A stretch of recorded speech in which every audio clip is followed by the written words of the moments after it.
В общем, у нас суть сегодняшней встречи в том, что мы хотим понять, как нам предмет связать с жизнью для ребенка, для детей в школе, потому что мы всем говорим, что у нас в грядущем все знания связаны с жизнью, поэтому детям интересно. Но какого-то Мгм. четкого плана по каждому предмету на самом деле нет. У кого-то лучше получается, у кого-то хуже. Мгм. Вот у меня стал вопрос именно по математике, потому что вот на этом преподавательском форуме в Петербурге Мгм.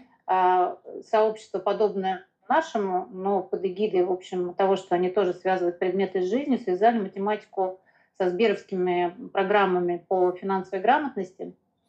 И, Мгм. соответственно, хотелось бы не то чтобы разоблачить эту программу, а понять, а мы-то с чем будем связывать, даже не с ПИКО, а как бы наоборот, как бы, ну, математика это про что? Потому что у меня у самой не связывается математика с жизнью. Вот. Другие предметы еще могу протянуть, а математику нет. Здрасте, приехали. Да. Поэтому такие вопросы у нас, в принципе, по каждому предмету. Есть еще уточняющие. Ну Хотите давай, сначала начинай или... да начинай с любого, давай это самое, по очереди пойдем. А у меня к вам просьба, вы это тоже не молчите, если по ходу того, что я буду говорить, что-то непонятно будет, вы уточняйте сразу голосом, и это самое, можно влезать. Давай, поехали, Юль. Вот, как связать предмет, допустим, математика с жизнью так, чтобы детям и взрослым было интересно в этом развиваться, это исследовать. Значит, Хочется построить понятный вектор того, как я понял. использовать это знание. Значит, смотрите, перво-наперво, что можно сделать? Дело все в том, что когда я учился и заканчивал нашу классическую питерскую физмат-школу, да, то, естественно, ни о какой живой математике речь тогда не шла. Да? Речь шла, так сказать, о совершенно понятной математике. Причем мы в школе изучили первые 2 курса института, поэтому я потом балду пинал, значит, ничего не делал. Вот. Но сейчас не об этом. Так как мы с вами познали, вернее, начинаем познавать и познаем живую математику, то я бы начал со следующего. Я бы вооружился матчастью, да, нашей вот этой жизнеобразующей математики, и сделал бы следующее. Пробежался бы по каждой главе, и в каждой главе, ну не в каждой, но я думаю, что процентов, наверное, 60 глав, они содержат прямые отсылки к тому, как это проявлено в жизни человека. Причем заходить можно с разных позиций. Можно заходить с позиции, как у нас числовые ряды переплетаются с этим. Можно заходить, как жизнь человека устроена в соответствии с кодом жизни, как она разворачивается, какими циклами, что ограничивает эти циклы, да, что, значит, придает этому бесконечность. Если мы... Ну, здесь самая простая аналогия состоит в следующем. То есть, тут надо с детьми сначала договориться о терминах, да, то есть... Значит, мы же не в церкви, да, и поэтому мы считаем, что человек воплощается неоднократно, да, ну, то есть, собственно говоря, можно предположить, что если он воплощается неоднократно, то есть череда этих бесконечных воплощений. Соответственно, в математике то же самое. Есть понятие бесконечность, да, и вот эту бесконечность можно напрямую соотносить с бесконечными опытами души. А каждый опыт души, он, соответственно, чем будет определяться? Он будет определяться тем, какой функцией он описан, да. И в данном случае я бы попросил сделать акцент на логарифмическую функцию. Почему? Потому что это вот немаловажно. Это немаловажно. Почему? Потому что там есть, скажем так, очень глубокое образующее понятие. То есть основание вот этого логарифма, да, которое задает, собственно говоря, весь дальнейший синокос. То есть от чего мы стартуем? Из этого или из этого, из этого или из этого. И в зависимости от чего мы стартанем, такие будут расклады дальнейшие. Это если не, так сказать, не углубляться далеко в эти самые. Первое. Второе. Можно, значит, заходить с понятия точки. По точке, как вы помните, там на память не помню, 12, что ли, глав у нас только одной точке посвящено, да? Точку никто никогда из математиков не разбирает. Все, значит, сопровождают это некими аксиоматическими утверждениями, в соответствии с которыми как бы от этого предлагается дальше ее где-то использовать и как-то рассчитывать. А она сама и есть то, что задает дальнейшее движение. Как то? Никто из ученых на сегодняшний день не будет спорить, значит, с тем, что из точки все развернулось. Ну, например, наша Вселенная развернулась. Просто они почему-то называют это большим взрывом. Мы предлагали бы называть это большой вспышкой, считать, да? Но это может развернуться только тогда, когда есть приложение в конкретном, так сказать, пространстве времени, да? Соответственно, нет приложения. Если нет у вас точки, то вы не будете успешны, вы не будете знать, откуда отталкиваться и к чему приводить. Дальше. Значит, можно идти по пути сравнения. То есть, еще раз вернусь к нашей старой теме. В чем тематика всех западных школ, в которых дети элиты учатся, да? Тематика всех западных школ состоит в умении концентрироваться. Что такое умение концентрироваться? Это в конечном итоге собирать, удерживать эту точку, вот эту самую. За это вот этот центр отвечает, который здесь. Вот он должен быть собран, да, для того, что от этого возникает такое понятие, которое мы с вами проходили, сосредоточение. Можно к Гагарину выводить, да, можно выводить к тем людям, которые в состоянии удерживать несколько процессов в голове одновременно, да, обсчитывать какие-то сложные системы. Процессы иногда эти могут быть взаимоисключающими, могут быть сонаправленными, могут быть противоположно направленными. За все это отвечает вот эта вся совокупность верхних центров, которая, значит, включает в себя центры вокруг головы, значит, и центры внутри головы. А не только мозг, как у нас современная наука его препарирует, да? Причем она что препарирует?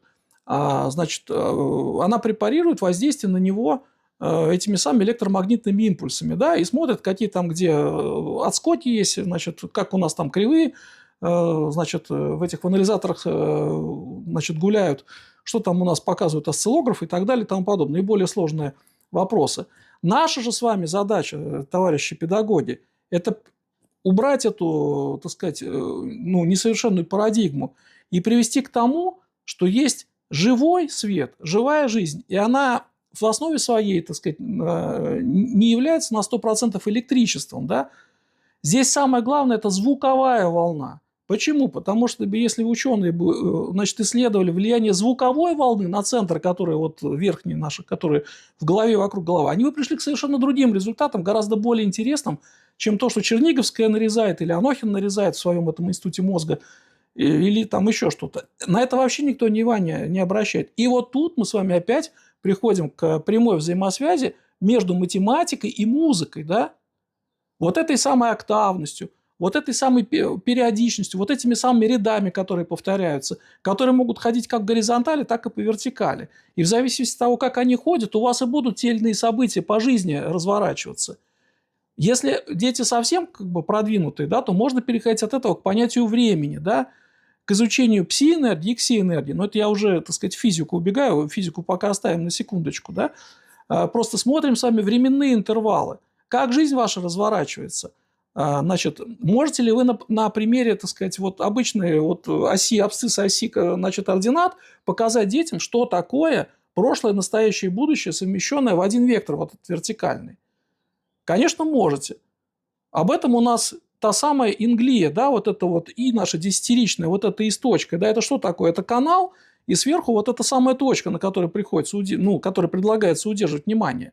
И когда у нас собирается вот то, что было и то, что будет, так раз как бы встало, вот у нас и все, вот у нас и явлен тот самый момент, понимаете, до которого мы тоже когда-нибудь дойдем. Но это опять можем дальше в физику уходить.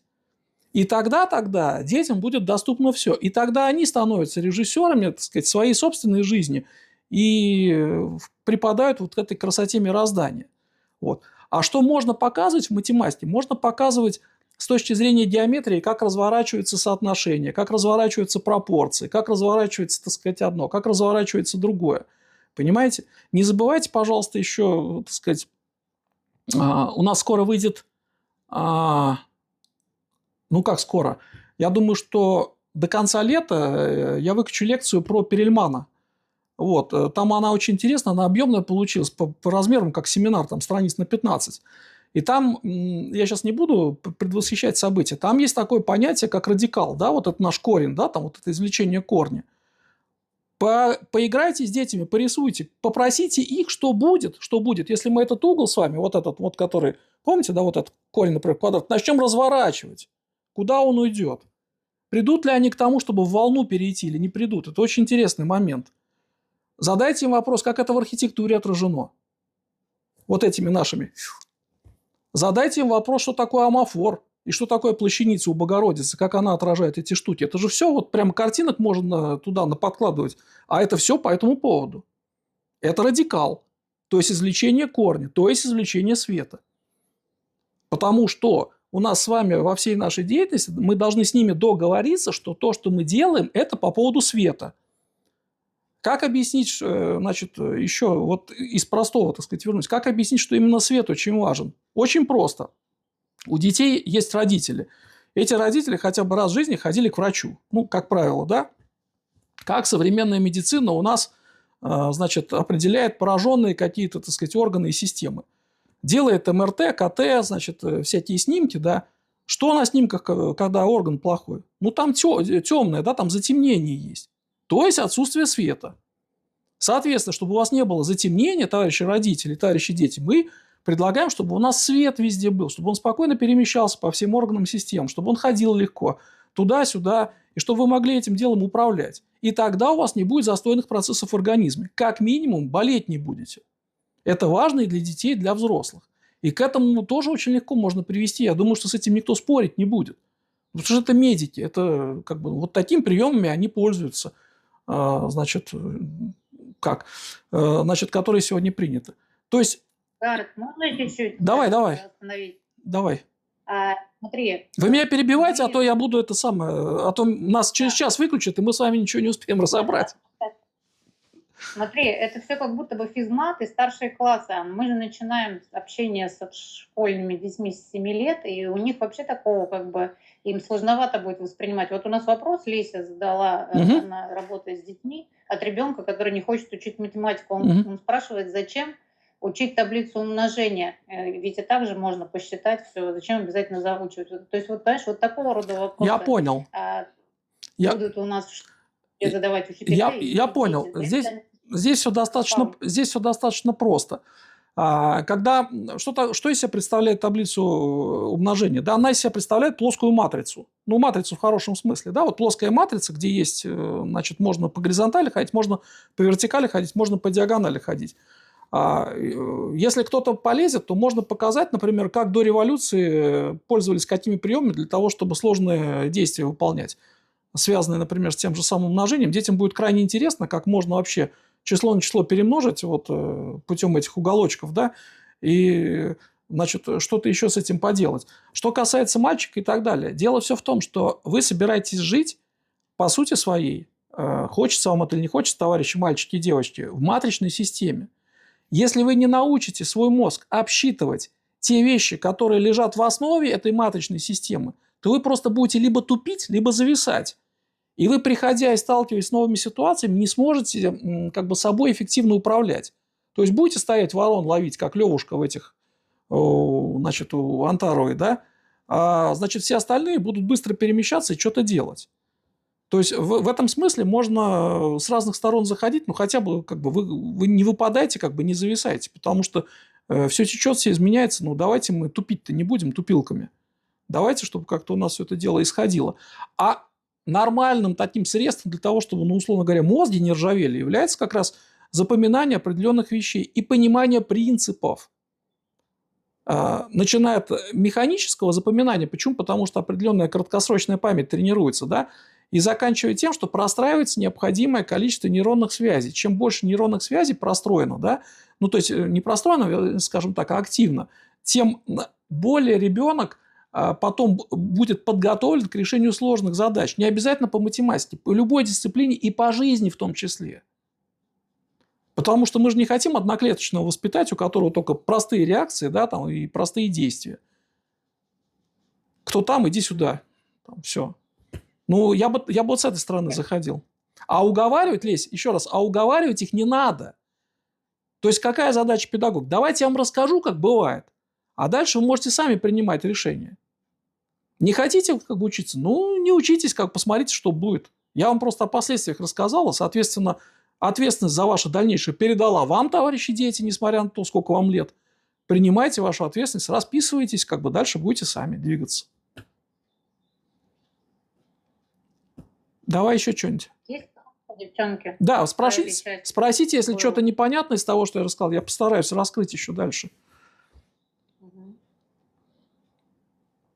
Я от тебя хочу сказать про математику. Давай, Можно? Наташа. Ага. Мне математика стала понятна. Я ее вообще не понимала, что это такое, когда у нас началась геометрия в школе. Угу. И у нас учитель тогда были, сейчас вот нет, а раньше в советских школах были объемные фигуры. Тетраэдры, кубики. цилиндры разные. И вот она на этом, на всем нам показывала, как рассчитывается, ну, формулы, потом уже теоремы дальше изучали. И до Мгм. меня только тогда стало доходить вообще, для чего складывать цифры, для чего их умножать, прибавлять, как они вот друг с другом взаимодействуют. Вот именно через фигуры. Поэтому здесь как связать с жизнью, возможно, вот через это тоже зайти. То есть это просто будет сделать по карте на географии элементарно там смерить расстояние от одного до другого, посчитать, как это будет. Мгм. И это будет уже понятно, найти там свой населенный пункт, там, Мгм. ну, Москву все знают. Вот это высчитать, объем отсюда высчитывается. Тоже, когда вот это на пальцах, когда ребенок в головенке представляет вот этот образ, она тогда и математика становится понятной, для чего она нужна. Мгм. Я за. У меня еще вопрос по поводу вот как детям вот начальной школы, как объяснить матричность мира? В чем она выражается? Кино «Матрица», ну им же не будешь брать? Нет, нет, нет, нет. Какие-то Нет, значит, простые. смотри, надо сказать следующее. Если они младших классов, да, то многие из них еще помнят, что есть всякие волшебные штуки. Они все еще сказки читают, да? Так вот, раньше было много волшебства вокруг нас. Не знаю, люди летали, замки строились, эти реки хрустальные текли, звери диковинные возились. Сейчас этого ничего нету. Почему? Потому что с каждым годом, здесь с каждым столетием здесь увеличивается плотность, здесь становится все более жестко, здесь становится все больше шума, здесь становится все больше острых углов и таких вот, то, обо что можно поцарапаться, покорябаться, понимаешь? И задача состоит в том, что раз уж вы сюда все равно попали, товарищи дети, то хотя бы научитесь здесь не травмироваться, чтобы потом не рвать на себе волосы и не впадать в состояние, значит, глубокой депрессии. По поводу того, как это взрослым многим свойственно, да, что я тут делаю, и вообще я такой опыт не заказывал, и так далее, и тому подобное. Вот. То есть Матрица это, Да. Мгм. матрица это система некоторых правил, Да, по можно, которым этот мир. понимаешь, можно рассматривать это как систему некоторых правил. Ну, простой пример, да? Ты приходишь на рынок. На рынке стоят там, на обычный рынок, на рынке стоят продавцы, да, там, которые, значит, должны определенные функции исполнять. На рынке ходит ветеринарный контроль, который должен там печати ставить. На рынке стоит охрана. И как бы они все подчиняются определенным правилам. Если кто-то не подчиняется, то его там жестко начинают прессовать за это. И вас, если вы будете просто ходить и тырить эти продукты с прилавков, вас тоже оттуда выгонят. И здесь такая же точно фигня. Понимаешь, точно такая же фигня. То есть ваша задача, помимо математики и так далее, постараться немножко приоткрыть, кому интересно, вот эту вот завесу знаний о том, что здесь есть определенные правила. На сегодняшний день они не такие. Раньше они были другие, более гуманные, более человеческие. А сейчас они вот такие. И мы с вами хотим это, не хотим, нравится или не нравится. Мы живем здесь и сейчас, вот в это время. И поэтому мы с этим должны считаться. Никто не предлагает подходить там и с ноги кого-нибудь выносить и плевать в лицо. Но это быстро кончится все. Вот. Предлагается изучить это, а потом посмотреть, что в этой реальности вы можете сделать, находясь на своем месте, значит, и что вы будете делать в своей следующей, в своей этой жизни после того, как школу закончите, институты закончите, и работать пойдете, например, или не пойдете, или еще чем-то другим займетесь. То есть это, по сути дела, товарищи дети, скажут им, там, ваша подготовка к дальнейшей жизни. Несмотря на то, что никто об этом не договаривался и не предупреждали. Но мы, товарищи педагоги, как люди порядочные, должны вас об этом предупредить.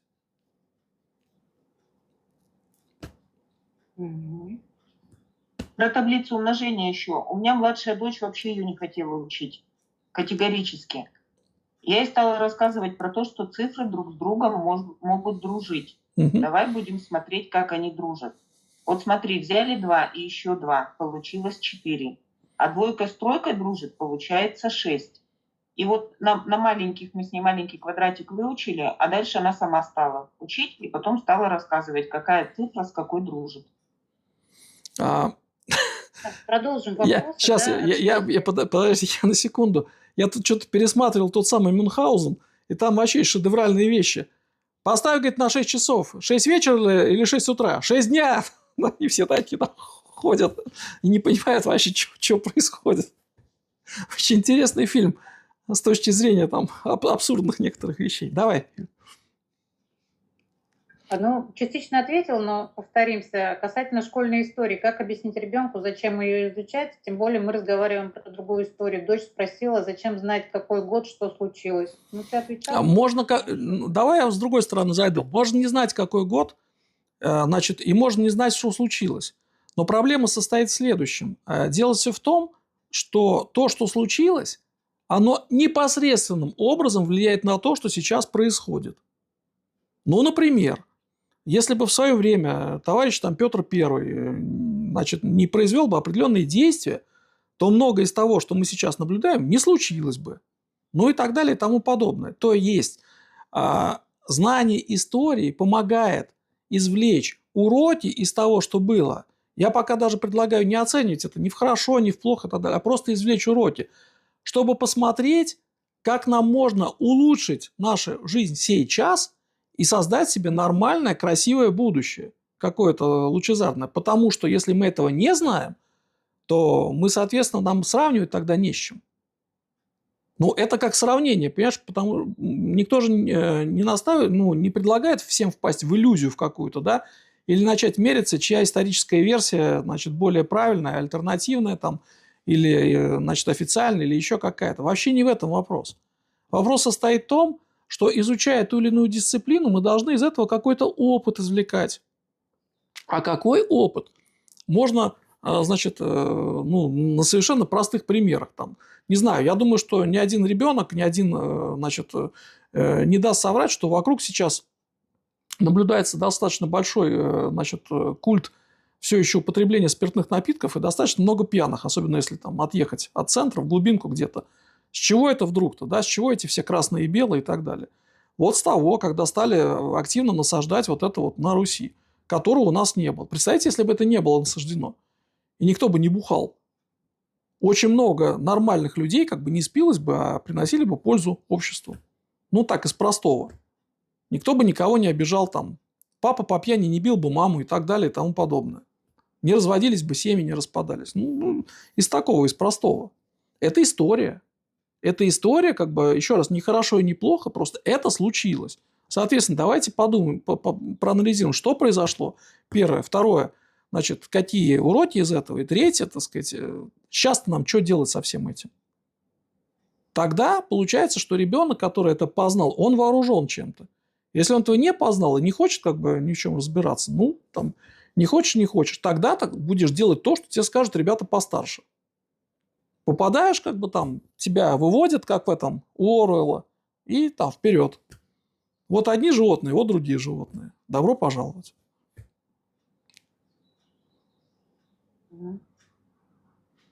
Так, девочка 4 класс спрашивает, зачем мне учить математику, если я уже научилась считать? Что мы ей ответим? Ну, я думаю, что в принципе незачем, если она... Можно даже и математику не учить было, чтобы не считать. Потому что если, например, прийти, условно говоря, кассиром, сесть в какую-нибудь пятерочку, то можно там 4 удара пальцем нажимать, чек выходит, значит, ленту поменяла, как бы, и вся любовь. Но для того, что кто хочет этим заняться, я предложил бы хотя бы часа 3 сесть, посидеть на кассе, постучать пальцем вот этим одним, чтобы он обмозолился, чтобы тебя стошнило наконец и понять, как бы, что бывают и такие виды работы для тех, кто плохо учил математику. Ну, как бы все профессии хороши, мы же не против, да? Просто попробуйте. Попробуйте. Чтобы понять, как это достается все. Даже вот если взять нас развитых, вот системы координат, мы попадаем на какую-то звезду же не глядя, не рассчитывая, или у нас какой-то обсчет идет все равно?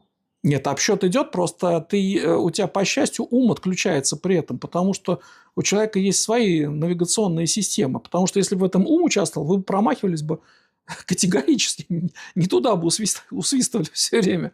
А так как ум в этом не участвует, по счастью, то попадаешь туда, куда положено. Ну, для тех, кто способен.